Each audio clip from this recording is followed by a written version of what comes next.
Hello, welcome to this video on enthalpies of solution, spec reference 3.1.8.1.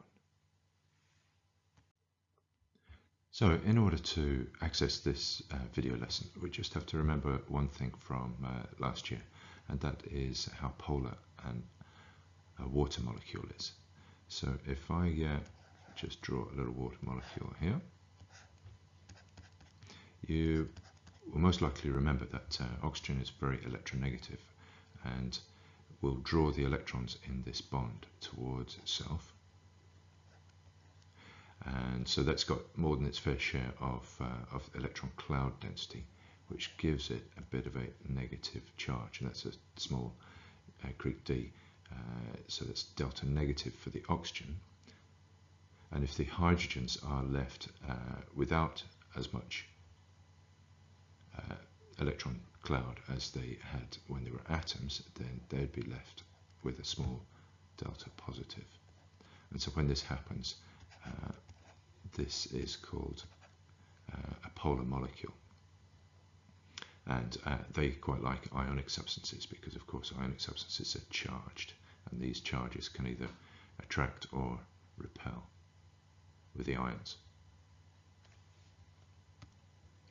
Okay, so by the end of this video lesson, we're going to need to understand two topics. First of which is we need to know that the different enthalpy changes that take place when a solid ionic lattice dissolves. Okay, so a solid ionic lattice, like a lattice of sodium chloride, when it dissolves, various processes happen. And we're going to understand those different enthalpy changes that are involved with those processes. And we need to calculate the enthalpy changes that are involved there. So obviously the ionic compound has ionic bonds holding it all together, so we need to break those bonds. And then the water molecules are going to make little bonds with both the cations and the anions. And so there'll be an enthalpy change when those bonds are formed as well. And the sum of all those enthalpy changes is the enthalpy change of solution. So we can understand that too. Okay, we're going to investigate what happens when an ionic lattice dissolves. And the first step is illustrated with this little diagram here. On the left you see an ionic lattice with some positive cations and some negative anions, all arranged in a nice regular lattice. And when they dissolve, those ions are going to be broken apart, and those ionic bonds between the cations and the anions are broken, and they're broken up, and then what you get is you get a bunch of separate ions, and this is called the enthalpy change of dissociation. DISS, short for dissociation. So this is the enthalpy change of dissociation because you're dissociating all those ions from each other. And the important point here is that they're left as gaseous ions here. They never really exist in that state, but we need to draw a boundary between dissociation and the other steps that are involved in dissolution. And so the dissociation step ends when you've got the gaseous ions all separated out.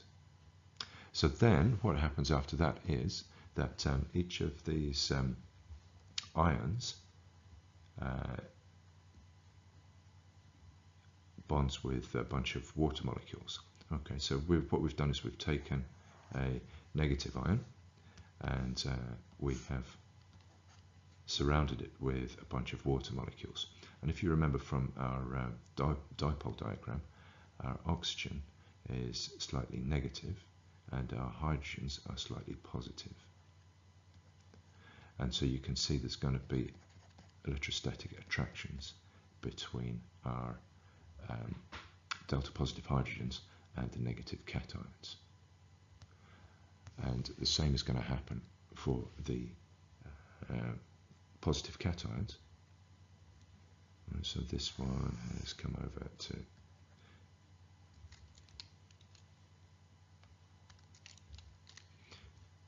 this one has come over to here, and And in the same way, our dipoles exist, and our oxygen is delta negative.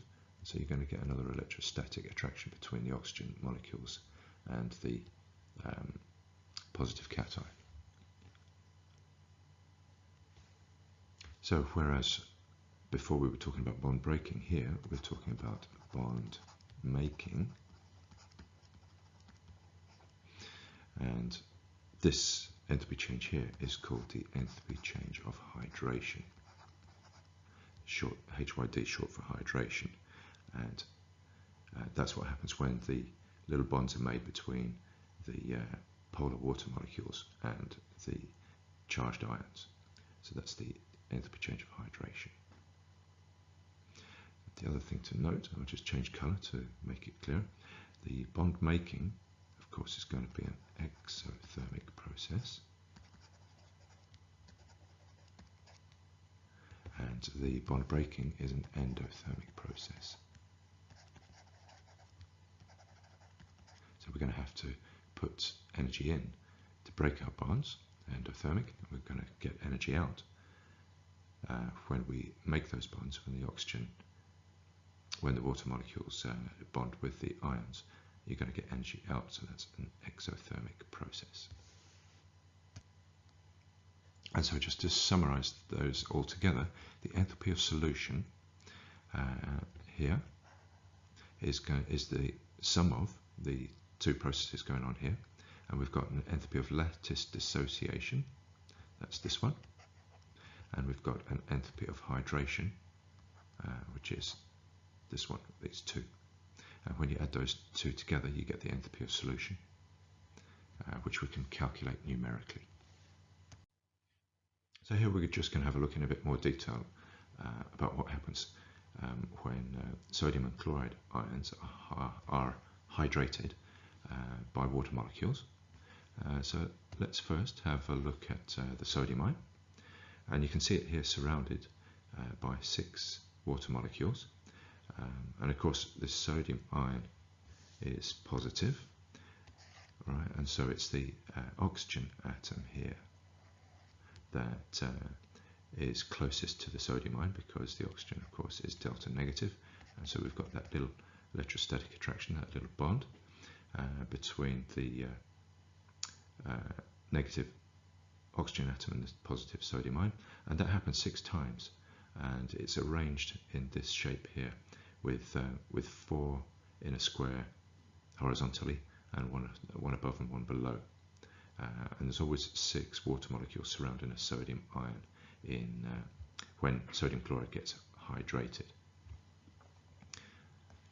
And in the same way, we can have a look at the chloride ions, and they're also surrounded by 6 water molecules, but of course the water molecules are going to be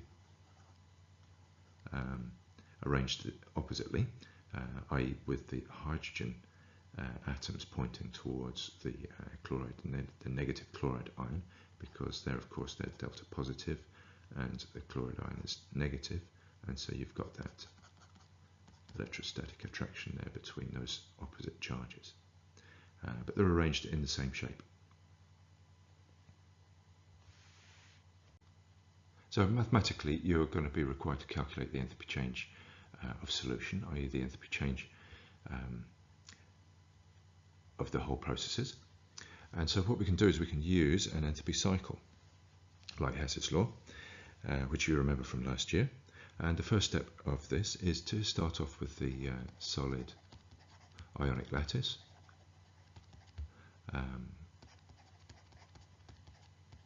and the end result of our dissolution process is that we're going to get some aqueous ions.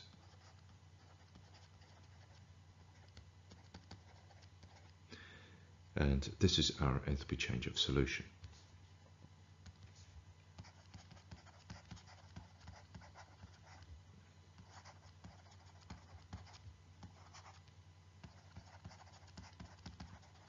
Okay, so that's the whole process, but as we've just learned, it happens in 2 different steps.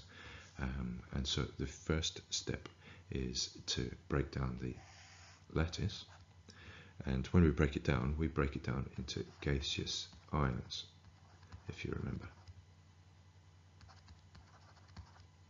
And that is called the lattice dissociation enthalpy. You will remember. Lattice. So we're dissociating, we're breaking down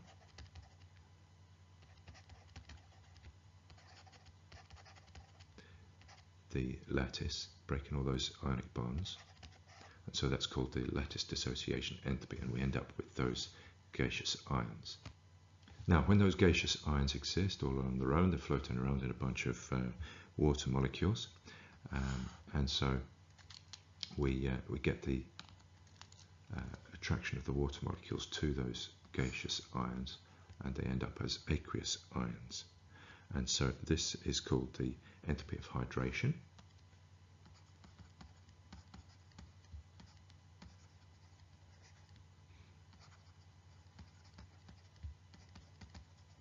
And of course, we're hydrating the positive ions, and we're also hydrating the negative ions. So theoretically, it is possible to separate that step into two hydration processes.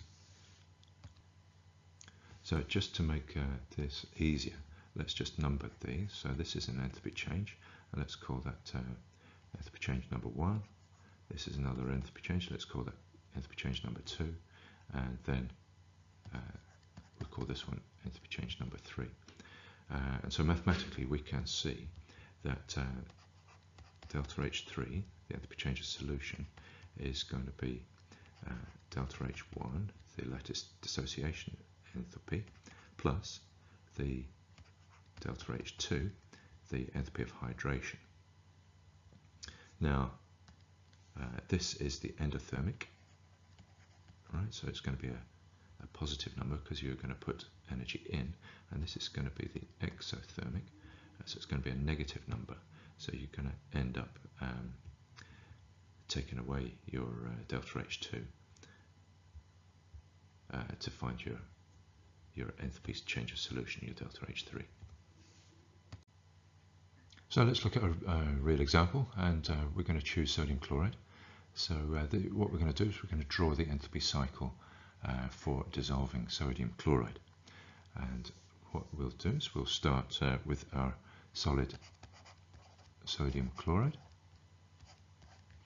and we're going to dissolve that into aqueous sodium ions and aqueous chloride ions. And we're going to do that in our two steps. So the first step, of course, is to create our gaseous sodium ions and our gaseous chloride ions by breaking down our lattice. So this is going to be our lattice dissociation. Let me just summarize it there like that. And for sodium, this is going to be an endothermic process, of course, so it's positive 787 kilojoules per mole, like that. So now we're going to have our gaseous sodium and chloride ions, and we're going to surround those with our water molecules. We're going to hydrate them, and so we're going to have our hydration of our sodium ions.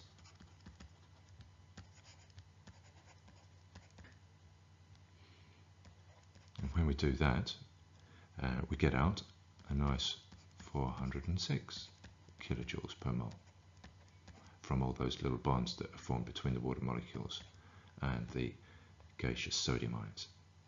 And in the same way, we get a hydration. We're going to hydrate the chloride ions.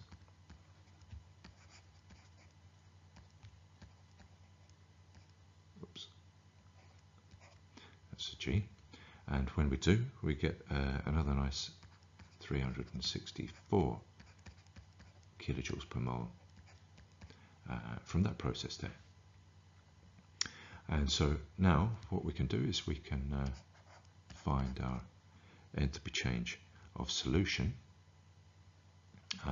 which is what we're looking for. So let's write our little formula up. Our enthalpy change of solution is going to be this positive energy we had to put in. So we're going to start off with our 787, and we're following the arrow in the direction of the arrow, and so we can add our negative 406, and we're going to add our negative 364 from our chloride ions, and when we add all those numbers up, we're going to get a positive 17 kilojoules per mole.